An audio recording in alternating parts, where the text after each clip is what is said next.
É o fim da guerra de Roma com Cartago. O grande general Hamilcar está sacrificando cordeiros no altar de seus deuses, até que ele chama seu filho. O general pede para o menino fazer o juramento mais importante de sua vida: jurar diante dos deuses vingança eterna contra Roma. Graças a esse juramento, em apenas algumas décadas, ele vai passar de uma criança para um general e vai fazer o que era dito impossível para vingar seu pai.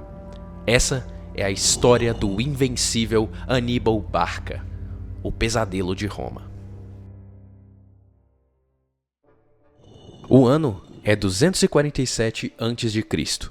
Aníbal Barca nasce na cidade mais importante da África do Norte, Cartago, nascendo em uma família rica e poderosa. Seu pai, o general Hamilcar Barca, não passaria muito tempo com ele, pois esse é o mesmo ano em que seu pai recebe uma tarefa assustadora: vencer os romanos em batalha e retomar a Sicília para Cartago durante a Primeira Guerra Púnica.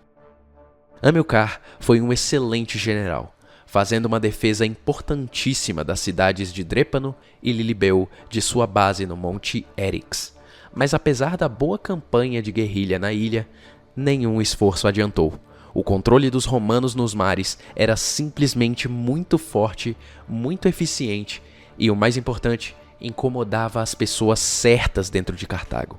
A falta de recursos já estava incomodando bastante a facção pró-comércio do Senado cartaginense. E com um exército inteiro composto de mercenários com os salários atrasados, Cartago se vê forçada a se render para Roma antes que o dinheiro acabe. Só que os termos da paz saem muito caros. A Primeira Guerra Púnica termina com os romanos vitoriosos e os cartaginenses, junto da perda da Sicília, são forçados a pagar indenizações pesadíssimas em troca da paz. Não dava para acreditar que esses tais romanos, que um século atrás não passavam de uma cidadezinha latina, agora eram o poder regional e marítimo sobre Cartago. O Senado agora tinha uma conta alta e mal tinha dinheiro para pagar seus soldados mercenários. E, numa decisão que vai ser uma das piores já feitas em Cartago, eles tentaram renegociar o pagamento dos mercenários.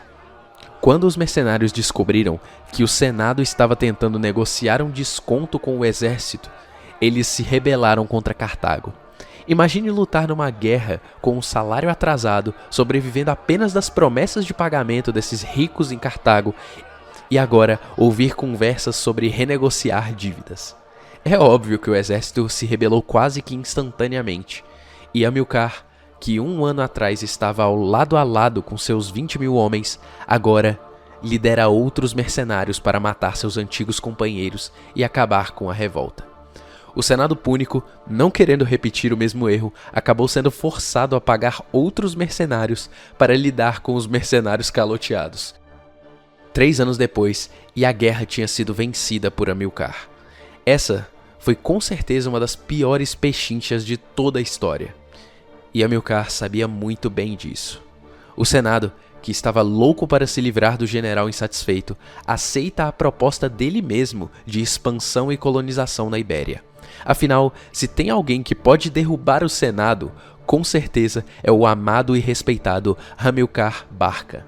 Então, levá-lo para longe, o mais longe possível daqui, era muito importante para a elite púnica. Na esperança de que ele não causasse problemas para o Senado, eles vão acidentalmente entregar nas mãos de Hamilcar as ferramentas para sua vingança contra Roma. Deixado de lado pelo Senado, Hamilcar vai para a Ibéria através da África em direção ao seu projeto pessoal de império. Ele tinha em mente que na Ibéria ele poderia arquitetar as condições para sua vingança contra Roma. Antes de ir, ele pede para o seu filho de 9 anos de idade jurar perante todos os deuses que jamais seria um amigo de Roma, e que vingaria seu pai contra os romanos, caso o destino lhe desse a oportunidade. Chegando lá, as tropas púnicas fazem uma base de operações em Gades e começam imediatamente a conquista da península. E essa conquista foi bem rápida. Isso porque, embora os espanhóis fossem muito bons lutadores, eles também eram extremamente descentralizados, divididos entre povos E esses povos tinham tribos, que quase sempre tinham rixas entre tribos, e entre cidades da mesma tribo também existiam rixas. Hamilcar acabaria aproveitando a falta de uma estrutura coesa para resistir ele, para dominar de um em um as centenas de tribos, explorando suas rivalidades. Uma das coisas geniais de sua conquista foi a atitude dele para com os conquistados. Ele intercalava a crueldade com a leniência. Com os soldados, ele simplesmente soltava para que eles voltassem para suas famílias. Já com os líderes, ele fazia questão de matar até o último líder. Ele não toleraria qualquer polo de poder oposto a ele. Essa era uma estratégia feita para reinar sobre eles, e não simplesmente para explorar um povo. E é essa atitude que mostra onde estava a visão de Hamilcar. Ele queria usar a infantaria espanhola no futuro como uma espada que traria a vingança contra os romanos. Seguindo seu plano de vingança, também começa a ser construído um culto de personalidade aos Barca. Moedas com o rosto de seus filhos e dele mesmo são feitas, e ele começa a modelar sua história e características como os deuses locais, garantindo um status de divindade para sua família. Hamilcar também pede para que os exércitos e as tribos conquistadas jurem lealdade, não para Cartago, mas para a família dele. O Senado podia ter se preocupado com isso, mas honestamente, quem se importa com o que os bárbaros no fim do mundo estão chamando de Deus? Contando que a prata e o ouro das minas deles continuem chegando a Cartago, os Barca podiam muito bem fazer o que quiser lá naquele pedaço de fim de mundo. O seu plano de conquista e dominação ia muito bem, e parecia mesmo que ele teria o seu segundo round com Roma. Mas infelizmente para Hamilcar, ele nunca veria seu projeto de vingança dar frutos. No ano de 228 a.C., Hamilcar morre afogado, deixando seu genro Hasdrubal no controle. Hasdrubal assume o comando. Ele funda a cidade de Cartago Nova e as coisas mudam um pouco de figura. Ele era bem mais diplomático do que Hamilcar e assim conseguiu expandir o domínio dos Barca graças a alianças e tratados. Só que o problema de alianças e tratados é que no fim do dia significava que as tribos que não eram favorecidas se rebelavam constantemente, e era Aníbal que acabava lidando com as rebeliões. Enquanto a diplomacia era feita, Aníbal Barca crescia entre os soldados de seu pai, lutando lado a lado com eles. E isso fez com que os soldados considerassem Aníbal como um deles. Junto da propaganda semidivina sobre os Barca, isso culminou na combinação perfeita para garantir a lealdade completa de suas tropas. Não só eles respeitavam Aníbal como um homem e um soldado, mas eles também o adoravam como um deus. Essa lealdade seria atestada de novo e de novo. E é um dos grandes atestados da liderança de Aníbal que não só seus homens continuaram lutando anos e anos numa guerra perdida de atrição, como eles fizeram isso sem nenhuma vez ter menções de motins ou atentados contra a vida dele. E nem mesmo Alexandre o Grande conseguiu uma liderança tão forte. Quando Hasdrubal é assassinado por um chefe local em 221 a.C., Aníbal está na posição perfeita para vingar seu pai. Ele já tinha as tropas, já tinha o dinheiro, já tinha a lealdade e o plano para derrotar os romanos de uma vez por todas. E agora que ele está no controle, Roma vai sofrer a maior sequência de derrotas de sua história. A geopolítica da Ibéria foi o campo de batalha do Entre Guerras. Cartago sabia que seu reinado inquestionado na Ibéria não ficaria secreto por muito tempo, e quando Roma descobriu o quão valiosa era a Espanha, fez questão de frear o avanço púnico. Aproveitando que tinha chegado primeiro, muito da península já era domínio dos Barca, mas os aliados romanos de Ampúria e Massália, ameaçados pela grande expansão dos Barca na Ibéria, correm para os braços de Roma na esperança de frear a sua inevitável conquista. E Roma atende ao pedido. Hasdrubal, sem poder recusar, acaba concordando com o tratado com Roma. Cartago limitaria sua esfera de influência para a parte sul do rio Ebro. O tratado parece bem razoável e simples, cada um no seu quadrado e vida que segue. De um lado, Cartago continua com suas tribos e prata, do outro, os aliados romanos estão seguros.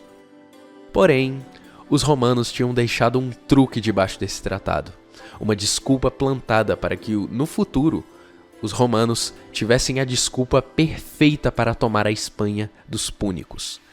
Saguntum. Saguntum é uma cidade que fica ao sul do rio Ebro, porém é aliada de Massália. Isso deixa Roma numa zona cinza, onde ela pode muito bem, caso queira, declarar que Saguntum é e sempre foi um protetorado romano. Na prática, serviria como uma cabeça de ponte para a invasão da Ibéria, mas na teoria era para justificar uma invasão naquele lugar. E Aníbal sabia muito bem que era exatamente isso que os romanos queriam com a cidade, uma desculpa para travar guerra justa contra Cartago. Eles precisavam de justificativa para uma guerra justa, porque Roma, segundo as lendas, só entrava em guerras defensivas, e as guerras precisavam ter bastante apoio político para acontecer. Por isso, qualquer truquezinho desses que justificaria para o público votante de Roma que a guerra era justa, era sempre bem-vinda. E por isso, Saguntum era a isca perfeita para uma guerra com Cartago que os romanos tanto queriam. Asdrúbal ignorou essa isca por 5 anos, mas quando Aníbal assume, ele pretende morder a isca tão forte que arrastaria Roma para o fundo do lago com ela. Em 221, ele assume o poder na região, aos 26 anos de idade, e começa a estudar bastante sobre Roma. Armado com esse conhecimento, no começo do ano de 219 a.C., Aníbal cerca Saguntum, surpreendendo tanto o Senado de Cartago quanto o de Roma. Com a guerra declarada, Aníbal toma a iniciativa. Grande parte do ouro é tomado no saque da cidade e é mandado para o Senado Púnico. E em troca, ele tem agora a liberdade de agir como bem entende no ano que vem. E o alvo dele é só um: os Alpes. Juntando algo em torno de 15 mil cavalos e 90 mil soldados, Aníbal tinha o plano em mãos. Ele sabia que a estratégia romana giraria em torno de invadir a Espanha, e para isso, eles provavelmente aproveitariam a supremacia marítima para navegar para Massália e depois para Ampúria, e assim começar a campanha de conquista. E por isso, ele tinha que ser rápido. Qualquer atraso, por menor que fosse, significaria que os romanos tomariam mais território espanhol. Aníbal esperava conseguir chegar nos Alpes no meio do verão, o único momento do ano em que a travessia dessas imponentes e imensas montanhas era minimamente viável. Contudo, como é bem comum na vida, as coisas não vão de acordo com os planos. Primeiro, ele tem um atraso logístico imenso com a chegada de suas tropas em Cartago Nova. E isso podia muito bem colocar seus planos em risco. O exército gigantesco parte em maio e passa por Saguntum. Porém, após cruzar o rio Ebro, ele encontra uma enorme resistência de tribos menores. Aparentemente, as notícias sobre a cidade destruída deixaram as tribos com uma atitude pró-romana, e mesmo sem chance nenhuma de vitória, esses restos de exército acabaram resistindo bastante à passagem de Aníbal. Ele é forçado a comprar luta atrás de luta contra esses exércitos insignificantes, o forçando a perder vários dias em seu cronograma. E se aquilo continuasse durante a jornada inteira, ele nunca chegaria a tempo.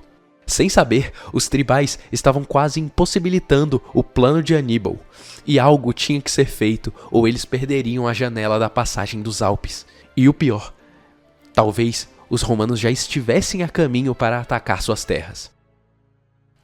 Aníbal usa força bruta e números para atravessar o norte do Ebro e depois para atravessar as montanhas dos Pirineus.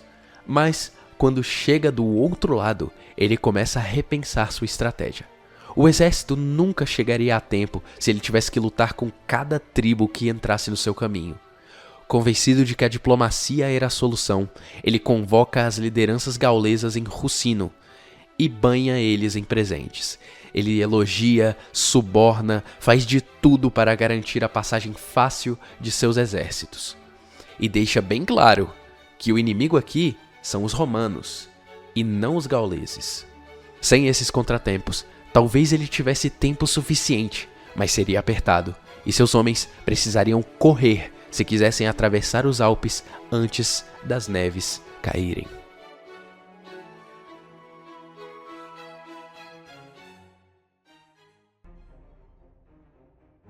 Enquanto Aníbal luta contra o relógio, os romanos estão negligenciando o tempo.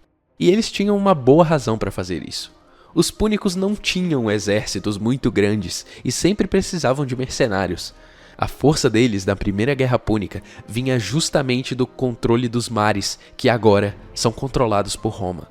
Então qualquer atividade militar estaria contida na Espanha, e esse novo generalzinho sabia que não conseguiria peitar os romanos em batalha. Na cabeça dos líderes romanos, eles levariam algumas legiões, lutariam para conquistar lenta e metodicamente o sul do Ebro, e Aníbal, por mais novo que fosse, não era idiota o suficiente para cruzar o norte do Ebro e atacar a zona romana. Era simplesmente uma provocação desnecessária. As cartas estavam todas com Roma, e foi com esse excesso de orgulho e confiança que os romanos demoraram para socorrer seu aliado no continente. A vitória estava praticamente assegurada para Roma nesse ponto. E então Saguntum cai. A notícia se espalhou por Roma, e a mão do Senado foi forçada. Então esse generalzinho acha que consegue peitar Roma. Vamos ver o que ele faz contra 2 exércitos. Rapidamente, 2 cônsules do ano de 218 a.C. começam a se armar. Tiberius Sempronius Longus organiza um exército no sul para marchar diretamente na capital púnica, enquanto Publius Cornelius Scipio, com pretensões de fazer a Espanha seu domínio pessoal, planeja velejar até Massália e depois até o norte do Ebro e conquistar dali para o sul em direção a Cartago Nova. Ou pelo menos, era esse o plano. De repente, um fator que não estava no cálculo de ninguém acontece. A tribo dos Boios, na Gália Cisalpina, ouvindo que Roma estava entrando em guerra contra um forte oponente, se agarra a essa chance e declara uma rebelião aberta contra seus opressores romanos. Os cônsules tiveram que perder meses contendo uma rebelião em suas províncias mais selvagens no norte da Itália, o que atrasou o ataque e ganhou bastante tempo para Aníbal, mesmo que tendo sacrificado um aliado futuro importante. No fim, os exércitos ficaram divididos em 3, um para Longus atacar Cartago, um para Escipio atacar a Espanha e um na Gália Cisalpina, para o caso de mais algum gaulês tentar a sorte contra Roma. Dos 3 exércitos, esse último era o menos preparado e era o que menos esperava ver combate. Era só um resto de exército. Afinal, eles iam lutar com tribos menores e, no geral, ter uma vida mais tranquila. Scipio segue rumo a Massália e, depois desse contratempo com os gauleses, consegue em questão de semanas chegar na cidade. Já deveria ser próximo do fim do verão a essa altura, e relatos sobre Aníbal chegaram para os romanos. Aparentemente, o generalzinho púnico não só cruzou o Ebro provocando os romanos, como passou pelos Pirineus. Talvez ele julgasse a cidade de Massália como um ponto-chave de abastecimento para os romanos. Scipio entende que esse era o plano de Aníbal: tomar Massália e assegurar que os romanos nunca cheguem à Ibéria, e estrangular seus aliados ali.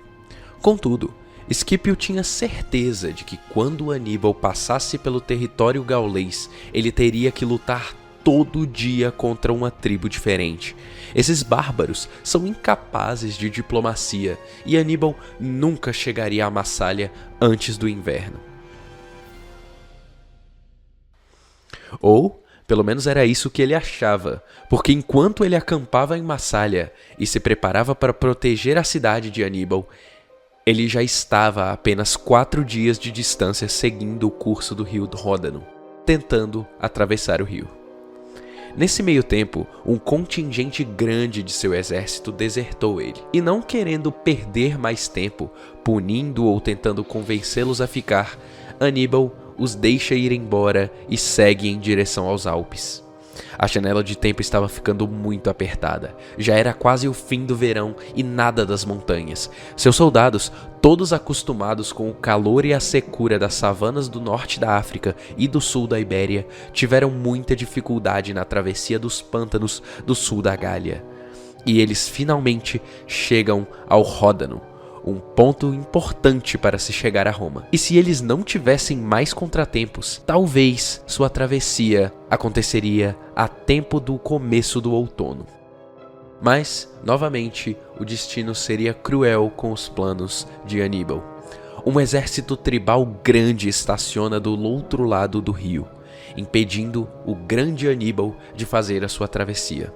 Atravessar com 50.000 homens, 9.000 cavalos e 37 elefantes e seus suprimentos já seria difícil. Atravessar um rio enquanto luta com os gauleses, praticamente impossível. Aníbal senta vários dias na margem oeste do rio com seu exército, divisando um plano para derrotar esse obstáculo. Ele sabia que cada dia que passava, ele ficava mais longe de cruzar os Alpes. Então, no terceiro dia, ele teve uma ideia. Um de seus oficiais viajaria um dia inteiro ao norte, seguindo o rio. Lá, eles acampariam e depois cruzariam suas tropas pelo rio. Enquanto isso, Aníbal se prepara para cruzar o rio. Parece loucura, mas com toda aquela desvantagem, ele tentaria um assalto frontal contra os gauleses através do rio. Aquele plano era muito arriscado. Por volta do quarto dia, as tropas de elite já estavam na outra margem do rio e eles então acampam e descem na manhã do dia seguinte em direção aos gauleses. Não preciso dizer que essa manobra é extremamente arriscada. Seus melhores soldados poderiam ser emboscados por um exército inteiro e sem poder serem ajudados pelo resto do exército. E ali terminaria a jornada de vingança de seu pai. Porém, isso não aconteceu. E quando Aníbal viu o sinal de fumaça do outro lado do rio, ele sabia que suas tropas estavam em posição e que era a hora de atacar. Um ataque que, pela perspectiva dos gauleses, parecia suicida, é feito pelos homens de Aníbal. Ele realmente acha que vai nos atacar através do rio? Os gauleses tomam posições de batalha nas margens do rio e uma luta feroz começa. Só que no momento em que o primeiro choque acontece com as tropas, o resultado já tinha sido determinado. A cavalaria numídia, considerada a melhor de seu tempo, ataca a retaguarda do exército inimigo com um timing impecável. De repente, os gauleses olham para trás para ver não só cavaleiros e guerreiros flanqueando eles, mas o acampamento inteiro dos gauleses pegando fogo.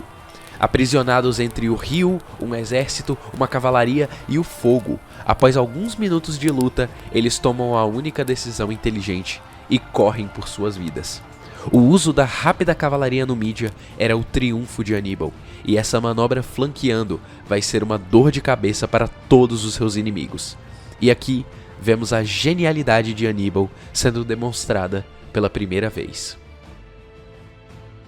A noite cai e os acampamentos são feitos, e enquanto seus engenheiros dão um jeito de passar os elefantes pelo rio fundo, Aníbal manda sua cavalaria a sul para obter informações sobre a movimentação romana. Aquele seria um bom momento para parar, respirar e reavaliar a passagem pelos Alpes. Enquanto isso, em Massália, tribais gauleses estão vindo refugiados do norte. Eles relatam que um exército enorme está a 4 dias de distância subindo o rio e pedem ajuda da cidade. Será possível que ele conseguiu passar pelo sul da França em tão pouco tempo? Um grupo de batedores é mandado em direção ao exército de Aníbal, enquanto o corpo principal do exército se prepara para marchar, caso os rumores sejam verdade. E então é confirmado. A cavalaria numídia é pega de surpresa pela cavalaria romana e um combate ocorre. Os numídios, exaustos e longe de seus suprimentos, decidem voltar correndo para o seu exército, e a patrulha romana finalmente enxerga com os próprios olhos toda a força de Cartago. Quando os relatos vêm, Esquipio tem certeza. é Aníbal. E ele está aqui para decidir a guerra cedo. Na cabeça de Scipio, o plano de Aníbal já estava condenado, uma vez que o exército romano já estava em Massália. Só o que faltava agora era vencer Aníbal em batalha, que ele não conseguiria recuar para lugar nenhum. Os gauleses o matariam se corresse para o norte, o sul era romano e ele não conseguiria passar pelo Ródano e muito menos pelos Alpes. A guerra já estava decidida, e por isso ele faz em 3 dias correndo um percurso que demoraria 4 dias, ansioso para uma vitória rápida e uma conquista bastante lucrativa da Espanha. Contudo, ele chega no lugar onde estava o acampamento de Aníbal e encontra apenas restos de fogueira e rastros que apontam para o norte. E algo não parece estar certo. Scipio não consegue entender. Se ele quer atacar Massália, por que ele está correndo para uma área desconhecida do mundo? A menos que o objetivo dele não seja Massália. Rapidamente, ele vira seu exército e manda todos para a cidade portuária. Scipio tinha entendido. Aníbal planejava cruzar os Alpes. Tinha que ser isso. Talvez ele tivesse algum aliado desconhecido no norte que o abrigava durante o inverno. Ninguém seria louco de atravessar agora. Já é começo do outono. Seria suicídio atravessar os Alpes agora. Mas talvez no ano que vem ele poderia fazer uma campanha com a ajuda dos gauleses no vale do rio Pó. E foi com isso em mente que o general manda suas tropas para a Espanha, enquanto volta para preparar o exército do norte para a invasão africana. Provavelmente imaginando que já na primavera haveria guerra dentro das fronteiras romanas, e isso ele não poderia tolerar. Aníbal continua indo para o norte, seguindo o rio Ródano, até que ele vira à direita tomando o curso do rio Dromo. E lá, ele famosamente resolveu uma disputa entre 2 tribos, onde conseguiu uma coisa que ele realmente deveria ter desde o começo de sua jornada: roupas de frio. Lá, ele também recebe a mensagem dos aliados gauleses no vale do rio Pó. E então, ele fica sabendo do exército estacionado, da rebelião e que ele já tinha perdido a janela do verão para atravessar os Alpes, já que era outubro, no meio do outono. Contra a parede, Aníbal faz uma das decisões mais difíceis de sua carreira como general. Por um lado, ele poderia procurar abrigo ou acampar ou alguma coisa e esperar pela primavera. Contudo, seus inimigos já devem estar atacando, e ele perderia muito tempo e suprimentos aqui. Sem contar que agora eles sabem de sua posição e sabem que a Espanha está indefesa. Atacar Massália poderia acabar sendo uma derrota rápida e a guerra acabaria ali. E cruzar os Alpes agora era impossível.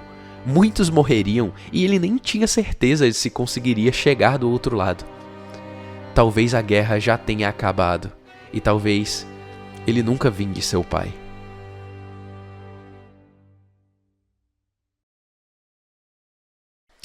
Mas quem foi que disse que a passagem é impossível no outono? Se ele conseguisse passar, ele teria o outono para se assentar no vale sem que os romanos pudessem responder a tempo. Eles não esperavam que um ataque viria no outono, e então estão completamente desprotegidos e desavisados. Atrás da travessia impossível, existia o alvo mais fácil e frágil da guerra, e só o que ele tinha que fazer era sair do outro lado com vida. Aníbal não achou que essa era uma proposta tão louca quanto parecia, e então ele foi em direção a tal tarefa impossível, e começou a travessia dos Alpes, mesmo com a neve já caindo nas passagens. O primeiro dia deve ter sido brutal, com as tropas se acostumando com a altitude e o frio que muitos dali provavelmente nunca tinham sentido na vida. A escalada era particularmente problemática porque os 60 mil homens tinham que comer e dormir, e uma fila enorme de bois e outros animais de carga tinha que ser guardada constantemente para não ser roubada pelas tribos locais. Tribos locais essas que com certeza viam aquele tesouro ambulante como uma oportunidade de enriquecer muito rápido e fácil. Aníbal percebeu que as tribos ocupavam pontos estratégicos pelas passagens e estavam prontas para atacar. Então, ele parou a jornada e observou. Para surpresa de todos, Aníbal entendeu a armadilha antes de cair nela. Os tribais esperavam que Aníbal cruzasse um certo ponto na parte do dia para atacar de cima e roubá-los, e conhecendo o terreno, eles conseguiriam sumir com os suprimentos dos púnicos. Contudo, ele também percebeu outra coisa. Eles só ocupavam esses pontos de dia, escolhendo voltar para seus acampamentos durante a noite. E então, Aníbal manda seus melhores homens ocuparem os mesmos lugares no meio da noite. E quando os tribais tentam tomar os postos no outro dia, o exército já tinha avançado. Aníbal descobre o lugar onde eles acampavam e ataca ferozmente o lugar, saqueando muito e matando todos que encontra. Aquilo era um sinal para as outras tribos: não mexam com o meu exército. Porém, por maior que fosse o sinal, ele era um blefe. Seu exército sofria com fome, frio, doenças e exaustão. Só alguns dias de marcha pelas montanhas já estava custando muito caro para todos os envolvidos, sem falar que eles tinham que acomodar os elefantes nas passagens estreitas. Vales, penhascos e colinas certamente levaram muitas vidas de animais e pessoas nessa viagem. E quanto mais tempo ela durasse, mais vidas as montanhas ceifariam. Os dias continuam passando lentamente e a marcha continua com cada vez mais baixas, mais frio, mais noites mal dormidas, e aquilo era um verdadeiro inferno gelado. Por volta do 6º dia, outra vez um grupo de tribais tenta a sorte contra os exércitos púnicos, dessa vez emboscando do jeito que a outra tribo não conseguiu. Logo, pedras enormes eram roladas do topo das montanhas em direção à caravana. A luta foi feroz e sangrenta. Arqueiros escondidos pelas rochas faziam várias vítimas na coluna de africanos. A cena parecia um pesadelo completo. Uma grande dificuldade durante essas emboscadas era manter os elefantes treinados para a guerra calmos, porque uma vez agitados, não tinha muito como evitar que eles atacassem aliados. Mas esse ataque também é frustrado. E Aníbal, no 12º dia de travessia, consegue vencer os Alpes. Os cartagineses tinham se provado muito mais poderosos do que os gauleses estimavam. É claro, os números deles diminuíam a cada dia, mas a recompensa não valia mais a pena. E no 12º dia, Aníbal e seus homens chegam ao vale do rio Pó. Eles entraram com 50 homens e agora só 28.000 saíam do outro lado, exaustos, famintos e morrendo de frio no meio do outono. Aníbal conseguiu. Ele fez o impossível. E agora, a guerra que ele queria está em suas mãos. No caminho, eles tiveram que se aquecer, lutar e até literalmente escavar a rocha durante toda a passagem, e finalmente eles estavam livres do sofrimento. Nem os romanos, nem os púnicos e nem o próprio Aníbal poderiam adivinhar isso na época. Mas Aníbal tinha acabado de cruzar os Alpes, não para uma guerra ou para uma vingança, mas para a imortalidade.